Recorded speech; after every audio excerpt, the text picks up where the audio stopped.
Organizational meeting held January 3, 2024. Adequate notice of the regular meeting of this Kenilworth Board of Education has been provided to the Home News Tribune, the Star Ledger, the local source on January 11, 2024. A copy has been filed with the Kenilworth Borough Clerk, posted in the board office, the Kenilworth Borough Hall, Brearley and Harding Schools, as is provided by the Open Public Meetings Act. Thank you, Mr. Ganella. Please rise and join us in the salute to the flag.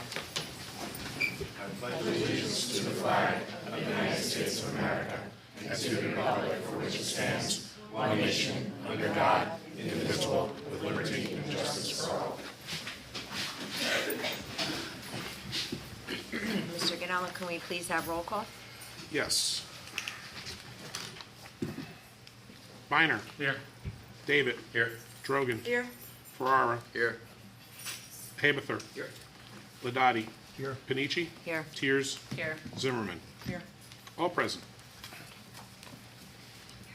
The purpose of this evening meeting is to present the 2024-25 annual school district budget to the community, adopt the budget, and approve other regular agenda items. Okay. Guess that's me, right? Are you going to do yours from here? I'm gonna, yeah. We're going to do it from here, right?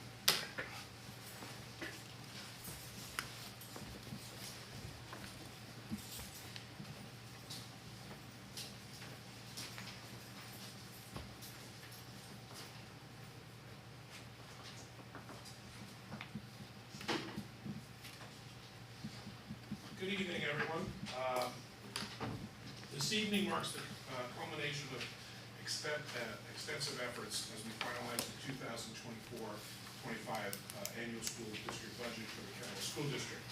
In prior sessions, we delved into the intricate details of our expenditures, scrutinizing the impact of state aid, fluctuations and challenges posed by its reductions.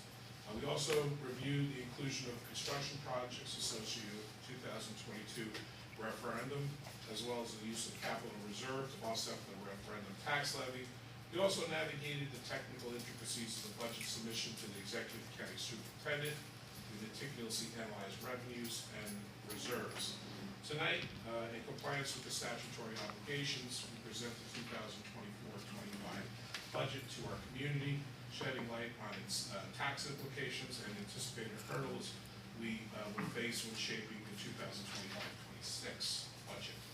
Our presentation will illuminate pivotal budget facets, offering a comprehensive overview of its implications. In addition to these public meetings, presentations, and discussions, multiple committees and members of the administrative team work tirelessly putting the budget together to allow us to present it this evening.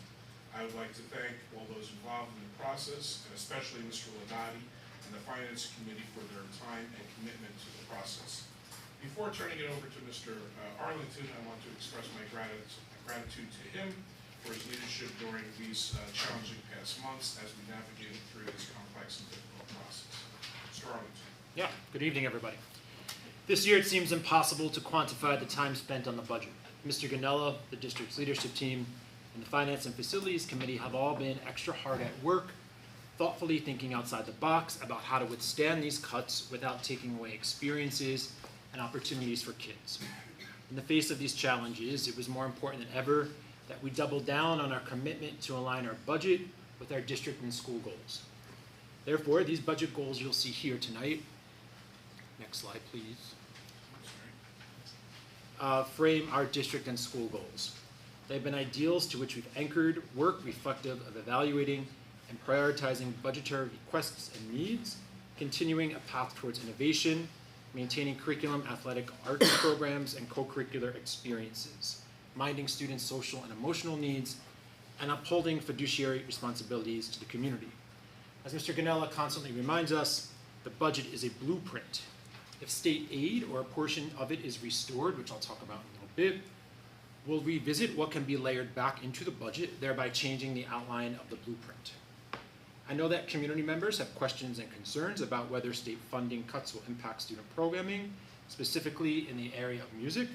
I'm going to share in detail tonight specifics about our music programming for next year, but I'm going to frame that conversation into the larger work the district has engaged in over the past 5 years to build opportunities for kids and to galvanize our programs with innovation. Next year's budget continues that commitment. To start, I want to provide accurate information about the music instruction that will continue to be available next year.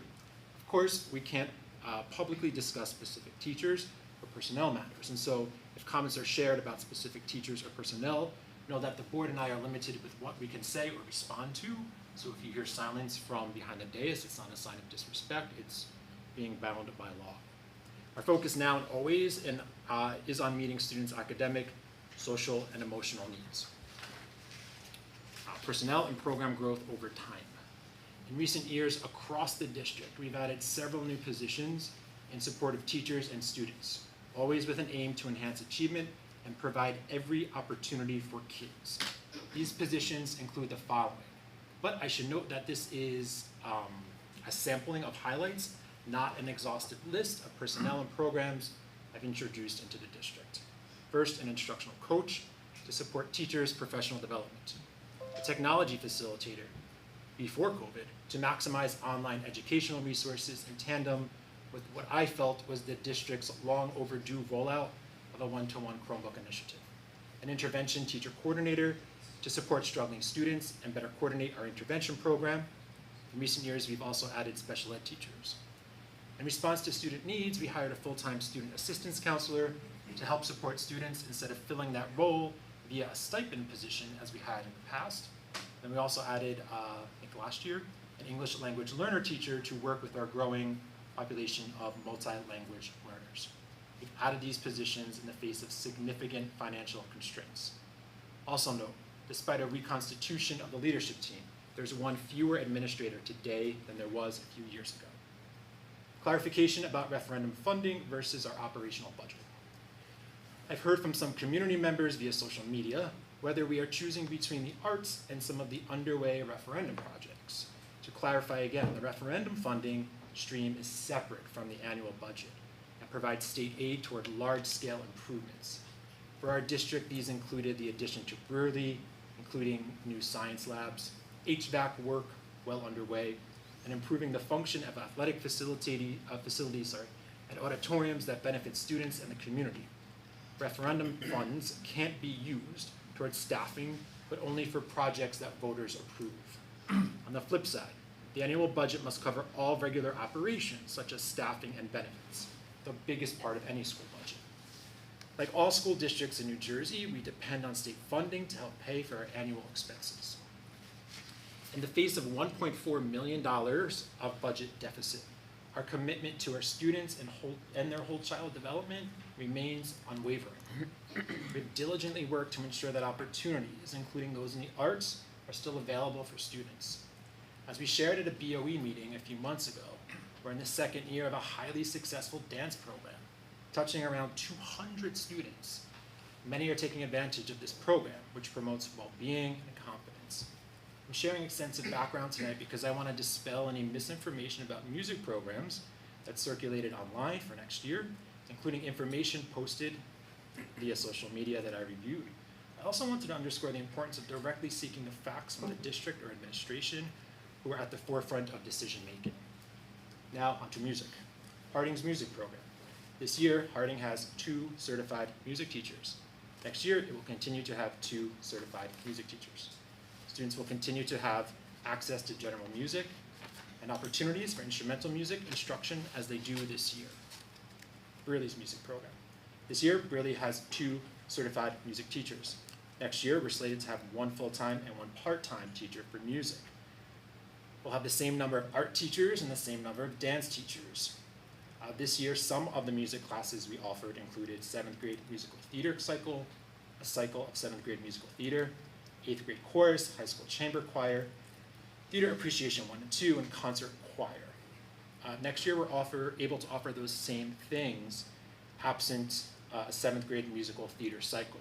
So still available next year to students will be an 8th grade chorus, chamber choir, theater appreciation, concert choir. How did the Brearley administration do this? Through scheduling considerations. Also, the 7th grade cycle next year will be assigned to another music teacher, or a different music teacher, a second music teacher, and the general music requirement will be fulfilled through a new 7th grade guitar cycle. In addition to the courses above, so those, I guess, more singing-based courses, Burley students who are interested in the arts also have opportunities to take filmmaking, high school band with rotating middle school pull-out lessons into the high school band periods, and digital sound engineering. The last course I'm particularly proud of, it's an elective we added a few years ago. The course we acquired and reimagined classroom space and new technology, much like our other investments in innovation. We've also converted library spaces into maker spaces over the past 5 years, created STEM environments, and an esports lab that also serves as the base for a popular and competitive extracurricular program. Small district, big options. Rest assured that despite our small school district status, we continue to provide what I feel are a robust array of course offerings, particularly in the arts. Finally, do know that difficult decisions needed to be made in the face of significant state aid reductions. I'm really proud of the district's team for figuring out how to fill these reductions without significantly impacting our students. I hope that this pattern continues into the future, particularly amid unstable funding formulas and the possibility of further reductions continuing next year and likely into the future. In closing, if state aid or a portion of it is restored, and the board wants to explore increasing the part-time position to a full-time so that the one class I mentioned can return to the slate of offerings, I am more than willing to have that conversation. And what I read today is that there's a bill, right? I don't forget what the bill is called, but it passed the Assembly and now it is in the Senate, where supposedly 2/3 of state funding may be restored. And that, I think, is slated to be approved on 5/13. Yeah.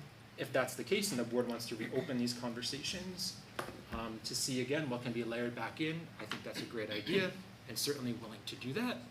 But I appreciate the opportunity to separate fact from fiction and also share more information about some of the dimensions that influenced the decision making about how we got here tonight. Happy to take questions when they arise, but I know you have A couple more slides. a couple more slides there. Thanks. Thank you, Mr. Harrington. Yeah, you got it.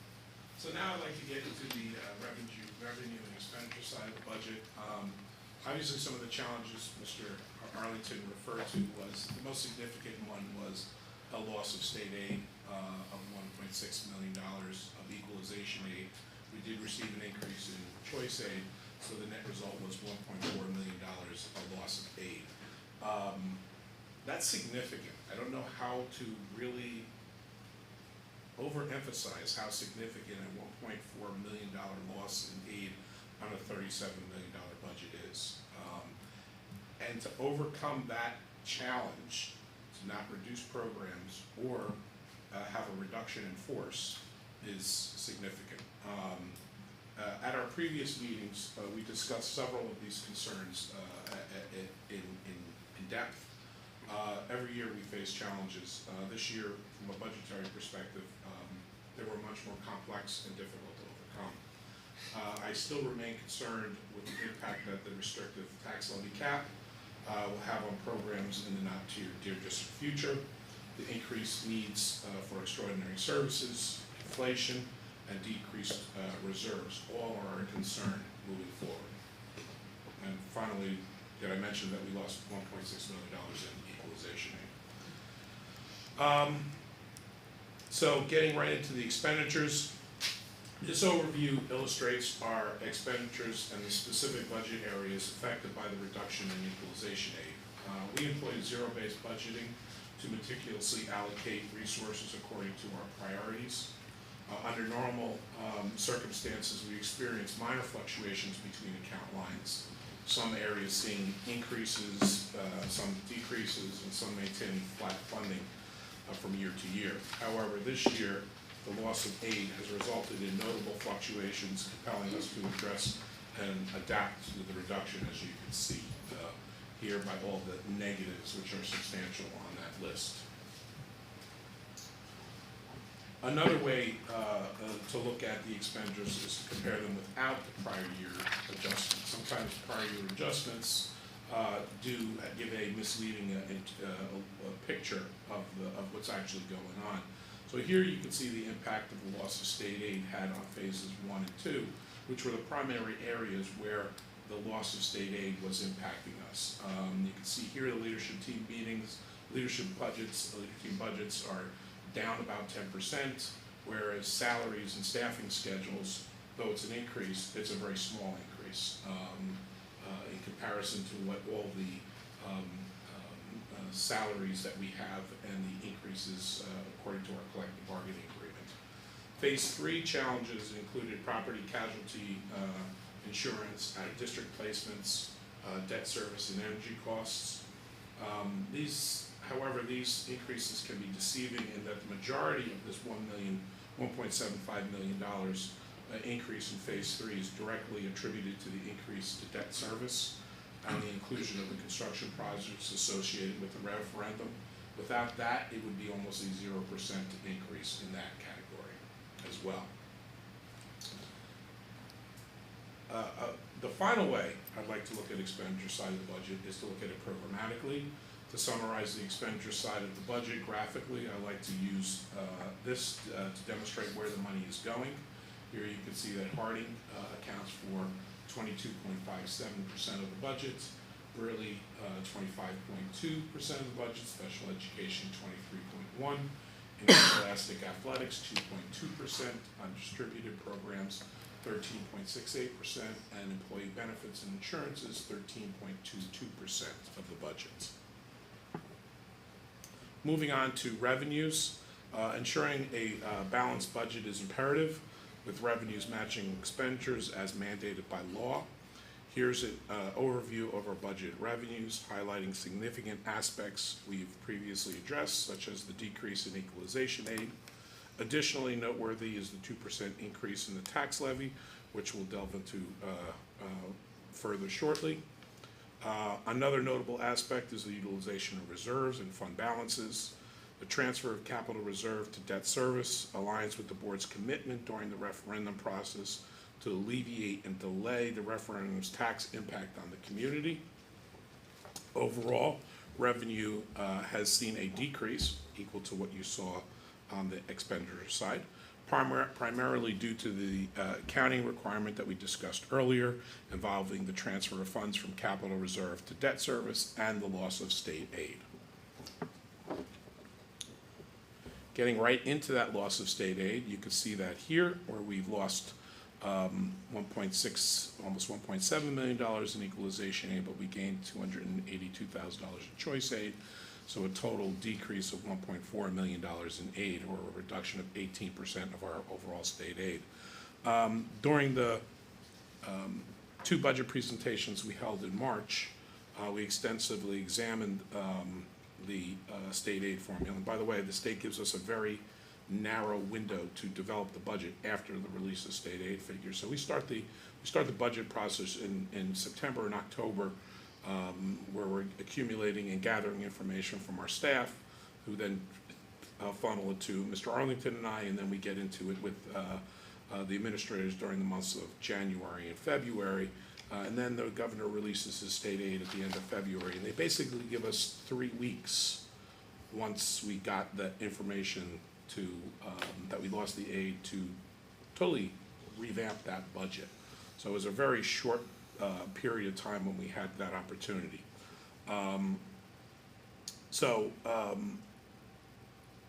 We got extensively into the formulas at those 2 March meetings and how the prevailing demographic conditions in Kenilworth have adversely affected the community's ability to receive a fair share of the state aid. Addressing funding disparities will require legislative intervention, as Mr. Arlington indicated. We have initiated discussions with some of our local legislators to not only seek the restoration of aid for this year, but also explore more effective methods of funding public education in the future, because this year was bad, but I perceive the 25-26 school year being even worse. Tax levy cap, we are not eligible for any adjustment to our tax cap this year. We are not using any bank cap, so our tax levy is simply the pre-budgeted year tax levy inflated by 2%. Use of bank cap, What is bank cap?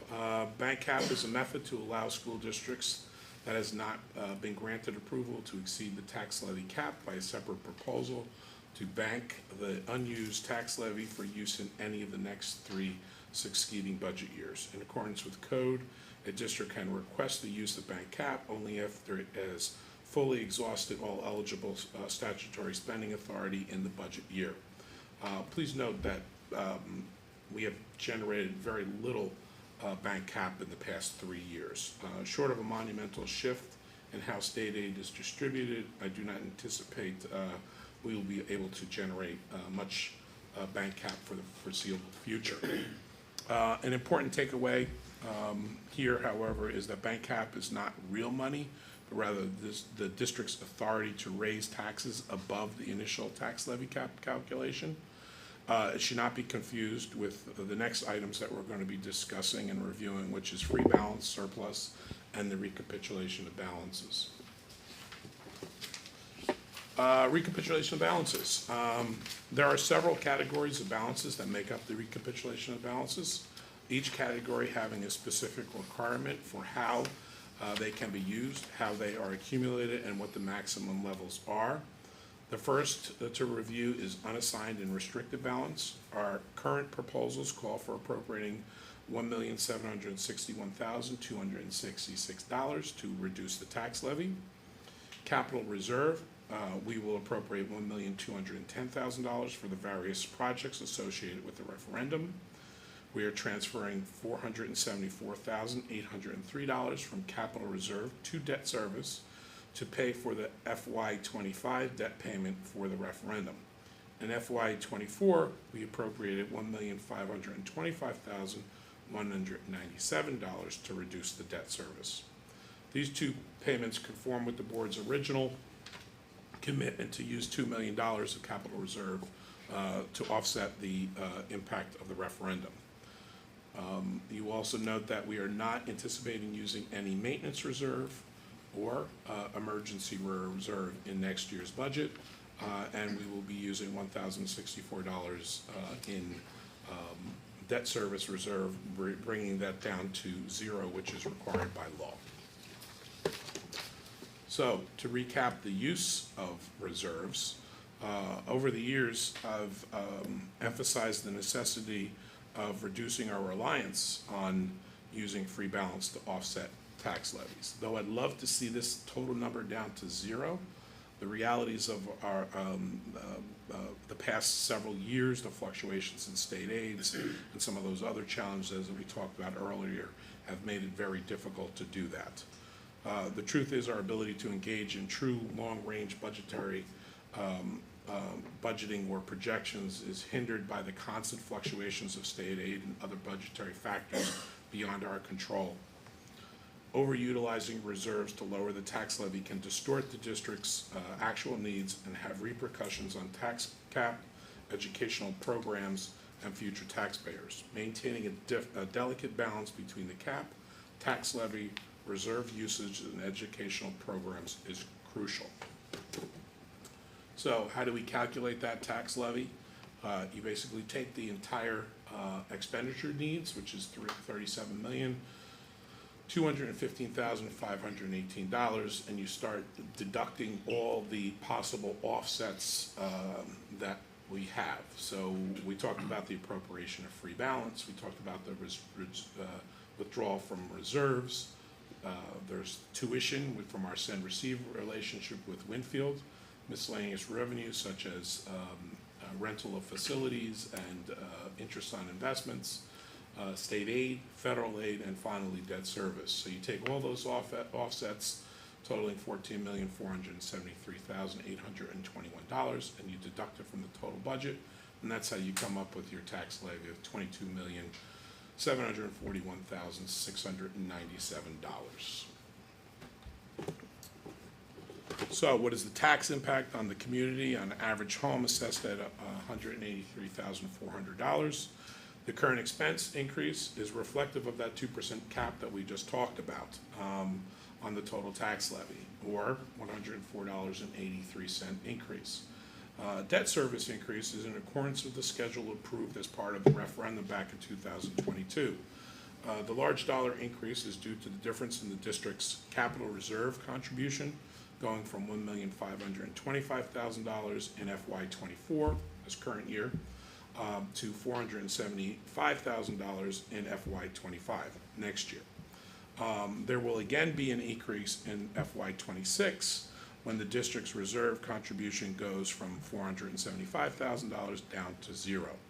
The levy then stabilizes in FY27, and we'll see a decrease in FY30 as the 2016 bond issue and refunding expires.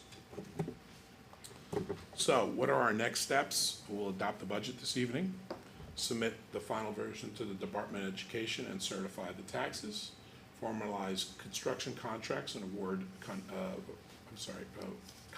construction projects and award contracts, continue to work with our legislators to pass a companion bill to A 4161, and that's the one that you were looking for, Kyle, A 4161, in the Senate, which would restore some of the lost state aid. Our understanding it would be up to 2/3 of our lost state aid, so that could be $1.2 million. Develop a plan if a bill is approved and signed into law by the governor. In summary, this budget year has presented significant challenges. We've had to make some tough decisions to preserve our programs. The impact of S2, of the state aid formula, on our district and the state and state aid has been thoroughly discussed. It's crucial that we impress upon our legislators the gravity of the fiscal challenges we are confronting. Without recognition of these concerns and without permissible cap adjustments, many essential programs we cherish will inevitably be at the risk of elimination. It's only a matter of time. So Mr. Arlington talked about some of those programs that we brought. A further reduction in aid next year probably would not be sustained, and we'll probably lose some of those programs. The state should refrain from penalizing students and communities by implementing these substantial aid reductions until the formula undergoes reassessment and adjustment. Therefore, ongoing proactive engagement is paramount. Without it, we can anticipate further reductions in 25-26, and with no reserves to cover the difference in a year like this, we can expect substantial programmatic changes.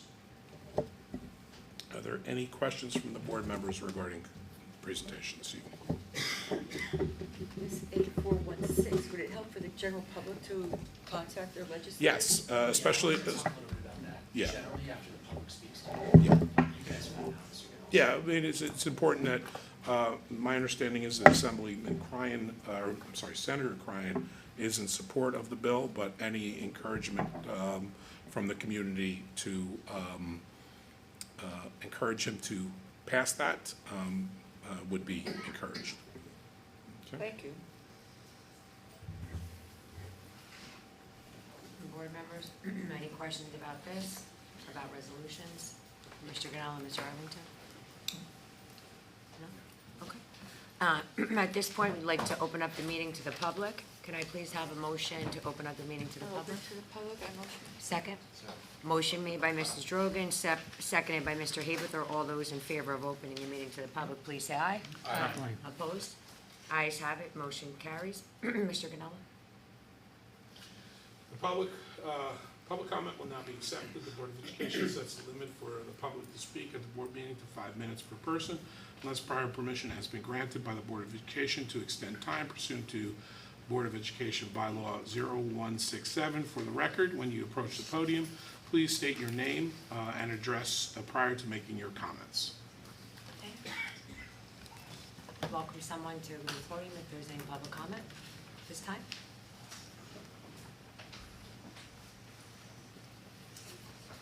Good evening, Mr. Arlington and the members of the Board of Education. My name is Kelly Donovan, and I'm a resident of Kenilworth. The address is 51 South 23rd Street, Apartment 2B, or South 21st Street, sorry. I have two daughters. One was a member of the class of 2021, and my other daughter is a current senior at Brearley. I'm also a member of the graduating class of 1993. I'm here tonight to speak about the proposed budget cuts to the music program, specifically chorale choir. I had heard rumors a while back that there were plans to cut funding to the music department, and then I came across a posting for a part-time middle high school vocal teacher. This upset me greatly because both of my children have benefited from the chorale choir classes at David Burley. For my girls, this was where they found their love of singing and a real outlet for them socially and emotionally. They have formed lifelong friendships through mutual interest in music. Mrs. Paiva has played an integral part in fostering this passion for singing and finding their voices. Neither one of my children are athletically talented and have struggled for every grade that they have earned in school. During and after the lockdowns for COVID, my children both suffered with their mental health. They struggle more than ever, and when school opened back up, most days I had to force them to come into school. Their social skills suffered greatly and not being able to be around their peers. They developed severe social anxiety. The one thing that got both of them to school each day was knowing that they had chorale class and after-school choir to look forward to. Both Mrs. Paiva and Ms. Boomer have worked so hard on building the bridge between the middle high school choir programs and the grammar school program. They have been actively growing the program by having the children sing at the 9/11 ceremonies. Mrs. Paiva accompanied the Harding Choir during concerts, and during the winter concert, we had almost 60 students from both programs singing together on one stage. I'm a teacher myself, so I understand that cuts need to be made when promised funding is not received. However, these cuts should not affect the students. For example, for such a small district, we are very heavy on administrative positions. What is the purpose of having positions such as a Director of Academic Operations and Engagement?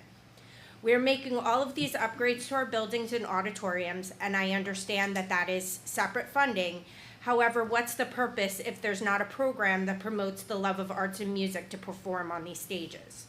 I implore you to take another look at the proposed budget and see if there's any way to help keep both positions in both the grammar and middle high school as full-time positions and rethink any other cuts to our desperately needed arts and music programs. Thank you. Thank you.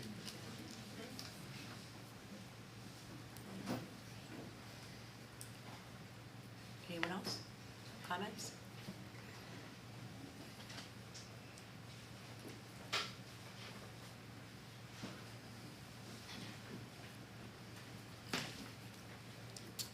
Hi, my name is Amanda Tyra.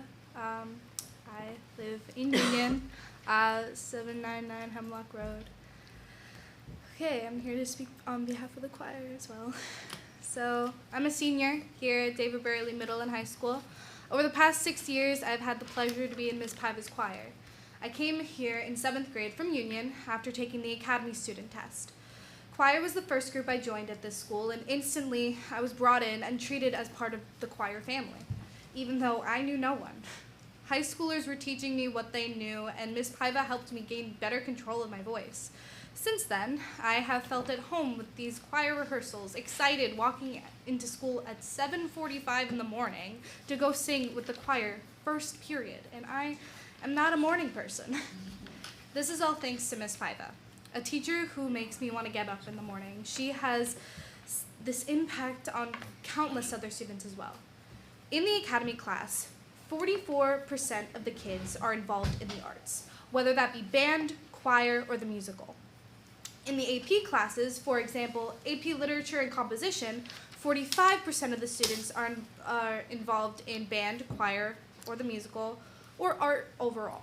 And 20% of that class alone is in choir. And not just in choir, but our choir leaders. These kids in the arts are our best students, our top 10, our salutatorian and valedictorian, our AP level students who are very involved in the arts. Our valedictorian last year was not only in choir as our choir manager, but was the lead in our musical and sang the national anthem at graduation. Choir has taught me so many great qualities. Because of Ms. Paiva, I got to perform for seniors at the Senior Center multiple times in my choir career, bringing joy for the day to a community by singing carols we all know and love. Choir taught me how to lead, as Ms. Paiva gave me the honor of assistant choir manager last year and choir manager this year, along with Emily Donovan and Gim Moran. I have had to help underclassmen with problem solving, understanding music, respect, and most importantly, understanding each other. Choir has also helped me with my confidence, singing in front of so many people, getting the opportunity to audition for solos. Ms. Paiva has helped my confidence boom. But also choir has helped me academically.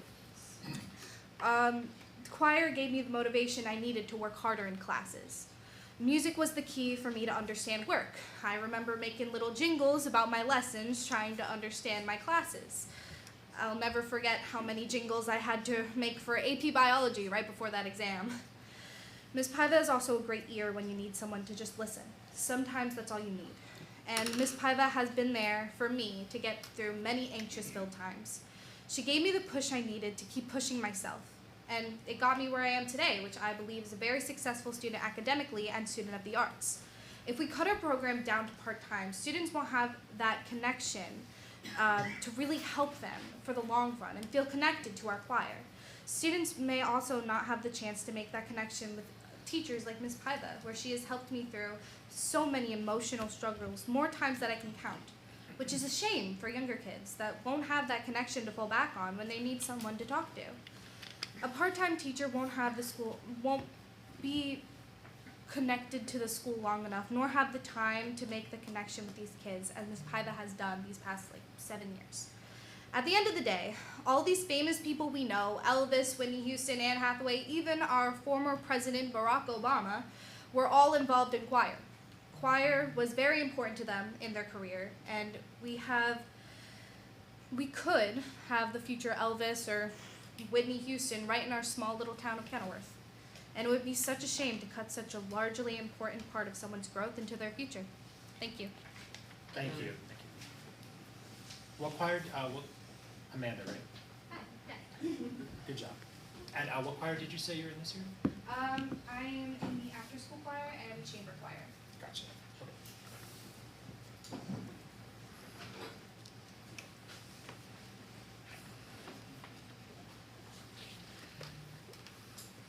Good evening, Mr. Arlington and members of the board. My name is Emily Donovan, and I am a senior here at David Brearley. Over my 6 years at Brearley, I haven't been the star of the sports teams, nor am I going to be top of the class.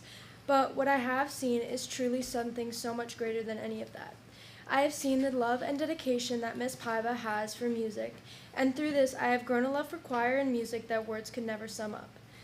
I usually am a pretty shy and anxious person and have trouble talking in front of people. Choir and theater are truly two of the main things that have helped me with my anxiety. It helps me express my emotions and have a community of people that no matter what will not judge me. Miss Paiva has been one of the best mentors for me during my time at Brearley.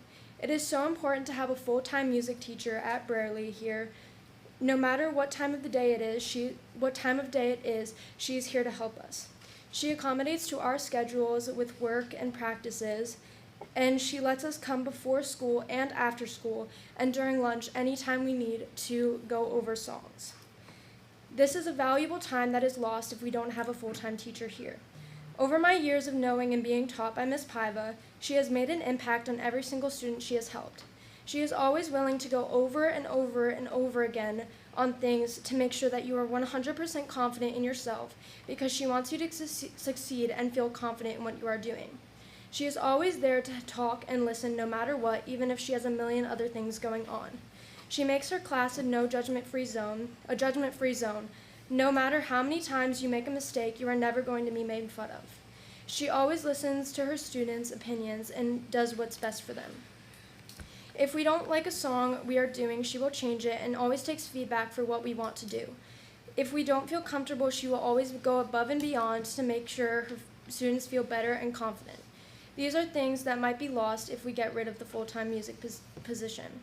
There won't be as much time to go over and over things till we feel comfortable. Students will miss out on these amazing opportunities and time to bond with their music teacher.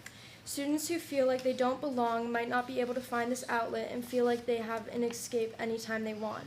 So please think about the decision, if you can, of restoring the full-time music position. Thank you. Thank you. Well said. Any other members of the public, would you like to make a statement at this time?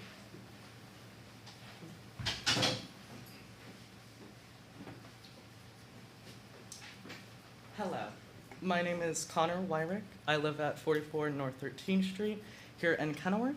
Tonight I will be speaking on behalf of Abby Donovan. Good evening, everyone. My name is Abby Donovan. I started attending Braley in freshman year of high school. After going to a school where everyone had known each other since pre-K, it was terrifying to start in a new environment. No matter what was happening in or out of school, choir and theater was always a safe haven for me. Sometimes choir was the only reason I showed up to school. Miss Paiva, my parents, and my friends can confidently say that freshman me and senior year me were two completely different people, and choir was a big part of that transformation. It helped me break out of my shell, taught me communication and teamwork skills, and helped me showcase my leadership skills junior and senior year after becoming choir assistant manager and manager. These skills have helped me in college and my career.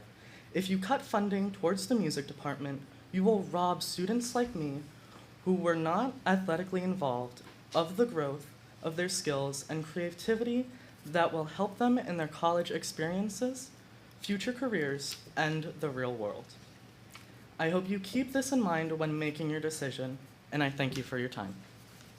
Thank you, Connor and Abby.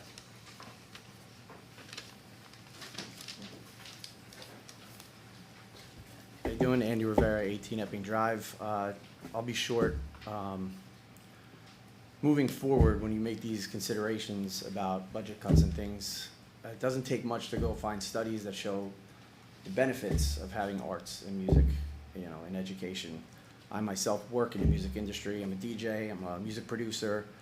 I do stage and lighting. I work in an industry of people who literally live and breathe music and the music industry. So there's careers, there's jobs, there's side jobs, there's apprenticeships, there's all these things within this industry that if you don't expose the younger crowd to it, they may never find that, and they may never, like the one person said, you might have the next Whitney Houston, but you don't know that if you don't give them the opportunity. So just something to think about. Thank you.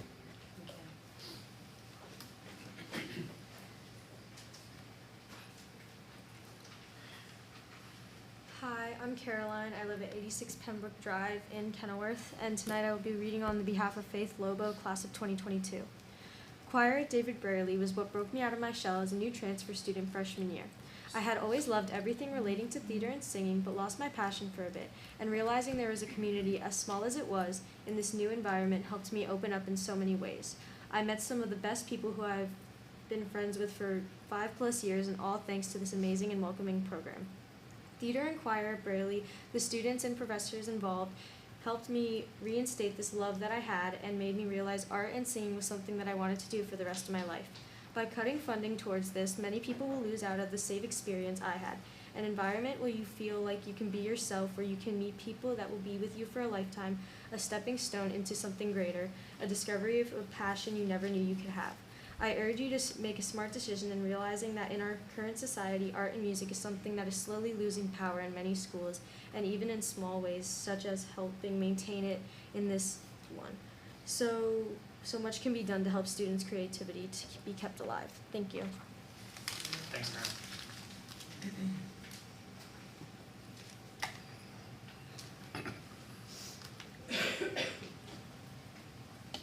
Hello, I'm Nick Raber. I live at 72 South Michigan in Kenilworth. I'll be reading on the behalf of Amanda Gorgoroso, class of 2023. Joining choir at David Braley was one of the best decisions I've ever made during my high school years. I wanted to pursue an education in music after high school, and I knew choir would be important to me to participate in so that I could continue my passion of the arts. I'd always been in choir in my past schools prior to transferring to David Braley, but it wasn't until I arrived here that I began to learn so many new elements that go into music and the different connections you can make with it. Having after-school choir kept me busy and allowed me to make friends in a new place where I was still trying to find my place. Through choir at David Braley, I met some of my best friends that I still have today, and I wouldn't have connected with them so well if it wasn't for our shared interest and commitment to the music program. This is so much that is needed in order for the program to fully run itself, and many times our teachers has to give up their own time and money in order to fully support the program and students a part of it. The arts will always be the first to get cut. It is the first thing that you may think isn't important as other programs in school. However, acquired David Burley, I would have been able to get my recommendation letter for college. I would have never learned the proper techniques needed to fulfill audition requirements. I wouldn't have learned basic theory for college courses, and I wouldn't have been able to continue with music the way I have. It was a huge stepping stone for my life, and music is one of the best things we have in this world to keep us connected. I ask that you consider working around this decision and coming to an agreement that would allow for the choir to continue working hard and providing to you why our budget is so important. Thank you. Thank you. Any other public would you like to make a comment?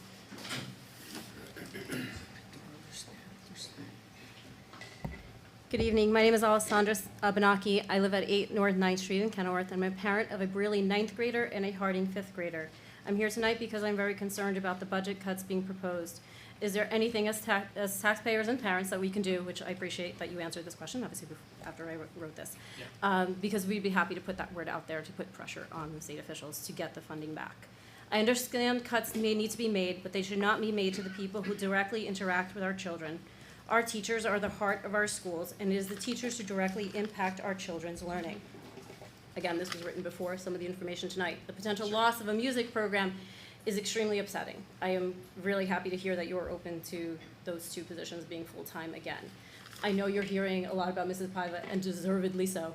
Please understand that you may not be hearing Mrs. Boomer's name as much because her students are little, but she means just as much to us at Harding. The idea that we could see an increase in class sizes is also a major concern. Cutting teachers and increasing class sizes is a short-term budget solution, which ultimately proves very costly.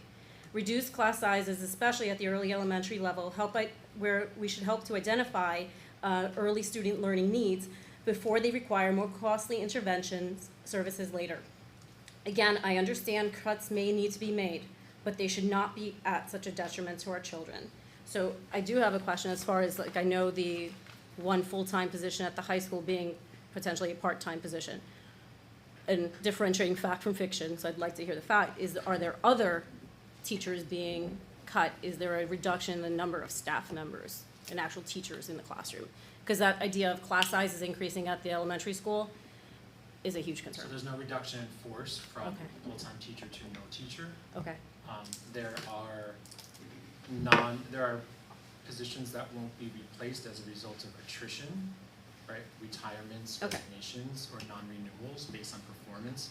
Class sizes in K-5 next year are slated to be between 19 and 21, perfect. Thank you very much. I really appreciate that. which I feel is reasonable. Yes, agreed. Good evening, Randy Lovechuck, 79 Park Drive. I didn't prepare anything to say today because I wanted to great to hear from the students, but also everybody up here with what's going on with this budget. And we're being thrown a bunch of numbers that quite honestly don't mean much to us. It's really hard for us to understand it. But I think you just answered a very important question in a different way than what the previous speaker was asking. We are going to be losing teachers. They're retiring and they're not being replaced, correct? Class sizes, yes, and class sizes. So we are losing teachers. They're not getting fired, they're not getting laid off. We're losing them. Yeah, next year there will be fewer FTEs than there are this year. So I think at some point, we really need to look at what's going on. Our test scores suck. The kids aren't getting the education they need. The people that are speaking that seem to be the top of their class are losing losing something that's important to them. And like somebody else said, the administration that are not being involved with the kids, maybe we could lose some of them and keep teachers. But it's always things that make the news that people want to cut because that's what gets the attention. That's not what it should be. It should be about the kids and the stuff that they need to keep them going. And it seems like that's been lost somewhere. Thank you. Any other public like to make any comment at this time?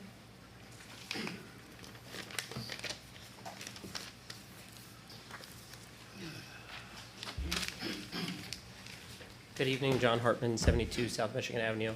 I also didn't prepare anything tonight, but hearing Andy talk, I kind of partner off of that. I graduated here in 2017, and I'm also in the arts. I'm a professional lighting designer. I've worked on every Broadway show in New York for the most part for 3 years. I'm kind of choked up from it because I can understand students here gaining a relationship with a teacher to really become who they are and be open to learning and figuring out who they are and what they want to do and something that they've never experienced before. And unfortunately, that person for me was here at this school. She pushed me and pushed me and pushed me, and it wasn't until I was ready to graduate when I figured out what I wanted to do. I never wanted to go to college, and I ended up going to college. I graduated, had an absolute great time, and have a huge, great professional career.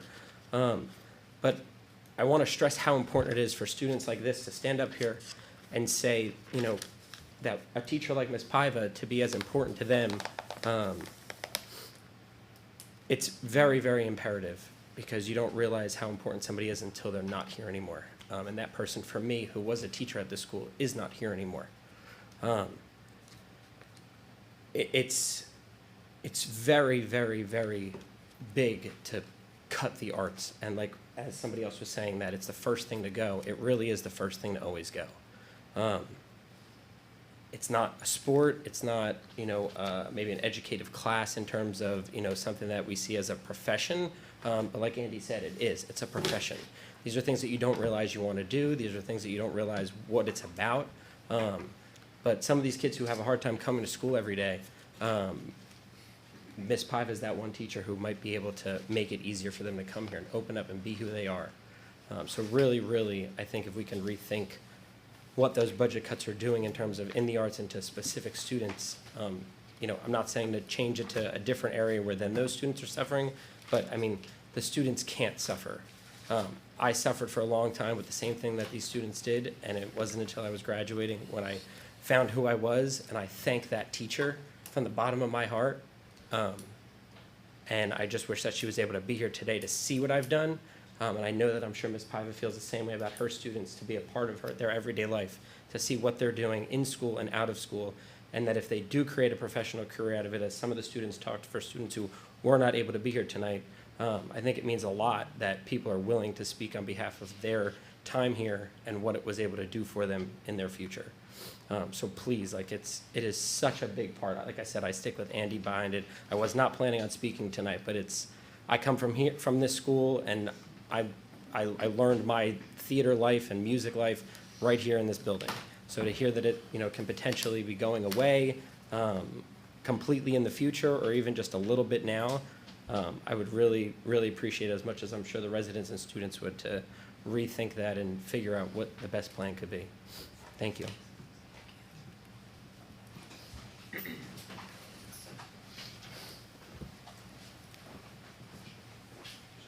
Good evening. My name is Rakonda Cunningham, 132 South 23rd Street, Kenilworth. Just a few words. Cutting the music department stifles the creativity of students, which has been proven to impact other areas of academics. To cite a study that was mentioned, done by University of British Columbia on 100,000 students, found that students who were required to take music from kindergarten through 12th grade had higher state standardized scores than their non-music counterparts. The experiment was controlled for gender, race, ethnicity, and socioeconomic status, and across all of the aforementioned categories, students who took music scored higher. Music has influenced our lives and the world. To cut music from our schools is to carve out a piece of our history and act like it never existed. If the Board of Education truly cared about the best interest of our students, why not give them the resources to succeed via music? Thank you. Any other public like to speak at this time before we close? No? Okay, thank you. At this time, we'll have a motion to close the meeting to the public. So moved. Second? Okay, motion made by Mr. David, seconded by Mrs. Drogan. All those in favor of closing the meeting to the public, please say aye. Aye. Opposed? Ayes have it, motion carried. Mr. Canelo, are we prepared to vote on resolutions? Yes, we have 3 resolutions that need to be voted on prior to going into closed executive session. This is where resolutions 1 through 3 on the agenda. Do any of those need to be voted on separately? No? Okay. That will be after closed session. Resolution, this is for resolutions 1 through 3 on the agenda. Biner. Yes. David. Yes. Drogan. Yes. Ferrara. Yes. Haberthur. Yes. Wadati. Yes. Tears. Yes. Zimmerman. You didn't give me a chance to say whether they want to be separated when I was checking on the numbers. I'm no on number 1, yes on 2 and 3. All right, going to redo that, people. So resolutions numbers 1. This is resolution number 1 on the agenda. Biner. Yes. David. Yes. Drogan. Yes. Ferrara. Yes. Haberthur. Yes. Wadati. Yes. Tears. Yes. Zimmerman. No.